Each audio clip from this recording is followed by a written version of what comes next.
నమస్తే, నేను మధు. తెలుగు చిత్ర పరిశ్రమకు శ్రీను వైట్ల గారు అంటే తెలియని వాళ్ళంటూ ఉండరు. దర్శకుడిగా తనంటూ నిరూపించుకున్నారు శ్రీను వైట్ల.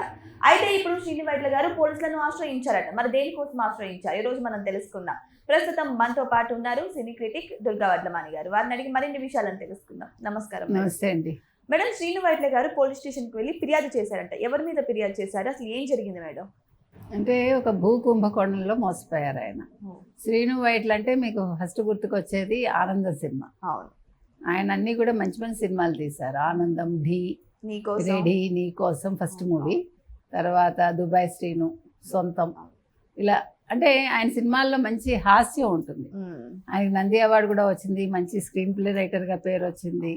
అన్నీ కూడా డైరెక్టర్గా అన్నీ ఆయన సొంతం చేసుకున్నారు. అంటే ఆయన సినిమాలు చాలా నీట్గా ఉంటాయి.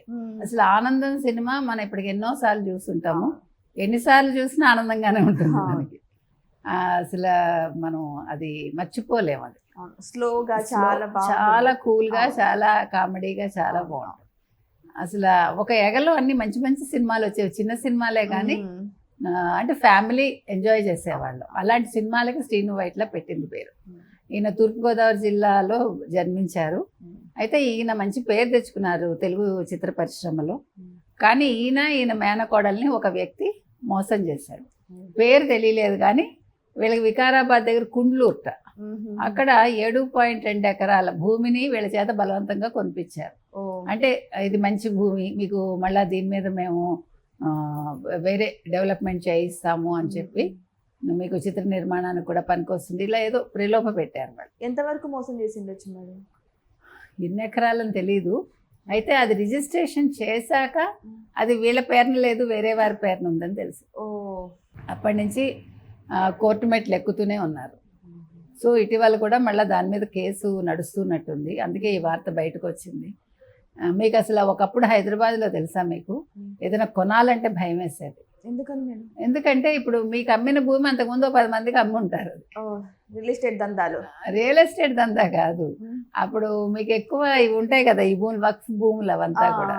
అవైతే ఒక భూమిని ఒక 10 మంది 15 మందికి అమ్ముంటారు వాళ్ళు. అది పాసిబుల్ అవుతుందా మేడం? వాళ్ళకి పాసిబుల్ అవుతుంది. ఎలా అంటే మీకు నాకు తెలియదు. మనకి మోసపోవడం తెలుసు, వాళ్ళకి మోసం చేయడం తెలుసు. అందుకని ఇది సర్వసాధారణం. అసలు హైదరాబాద్లో చాలా భయపడిపోయేవాళ్ళు ఒకప్పుడు కొనాలంటే. చాలా మోసాలు జరిగాయి, చాలా కబ్జాలు జరిగాయి, భూ కబ్జాలు. ఇప్పుడు ఇంకా చాలా బెటర్ అయింది నన్ను అడిగితే. ఇండస్ట్రీలోని పెద్దలు ఇలా మోసపోతుంటే మరి సామాన్య ప్రజల పరిస్థితి ఏంటి? ఇండస్ట్రీకి దీనికి మోసపోవడానికిను మీ వృత్తికి ప్రవృత్తికి సంబంధం ఉండదు. పెద్దవాళ్ళే ఇంకా బాగా మోసం చేయొచ్చు కదా. అందుకని అది చెప్పలేం. మన టైం అంటాం చూడండి, నమ్మితే టైము, నమ్మకపోతే మోసపోవడం, అంతే. మీరు చెప్పింది నిజమే మేడం. కొంచెం మనీ ఉన్న వాళ్ళు చూసి చూడకుండా ఇచ్చేసేస్తారు.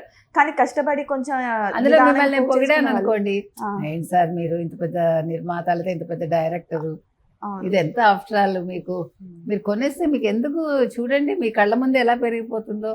అంటే ఇక్కడ వీటన్నిటికంటే కూడా మీరు మంచి నిర్మాత, మంచి దర్శకుడు, చాలా బాగుంటాయి. మీ సినిమాలు ఎన్నిసార్లు చూసా, అన్నిసార్లు చూసా అంటే కొంచెం ఎవరికైనా పొగడ్తకి లొంగకుండా ఎవరు ఉండరు. అది సహజం, మనమైనా అంతే. అది మనిషి నైజం అది. కాబట్టి పాప ఏదైనా మోసపోయారు, ఇప్పుడు బాధపడుతున్నారు. మరి ఏమవుతుందో చూడాలి. నేను కోర్టులో కేసు ఉన్నప్పుడు మనం ఏమీ చేయలేం, మాట్లాడలేం గట్టిగా. ఇప్పుడు దీని మీద వేరే వాళ్ళు కూడా ఏమీ నిర్ణయాలు తీసుకోలేరు.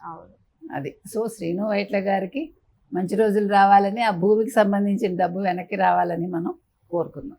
కానీ హైదరాబాద్లో శ్రీను వైట్ల గారే కాదు మేడం, చాలా మంది కూడా ఇట్లా రియల్ ఎస్టేట్ సంబంధించి చాలా మోసపోతున్నారు. మొన్న ఈ మధ్యన ఆయన ఎవరు మ్యూజిక్ డైరెక్టర్ మణిశర్మ కూడా ఈ మధ్యన పాపం మోసపోయానని చెప్పి ఇచ్చారు కదా.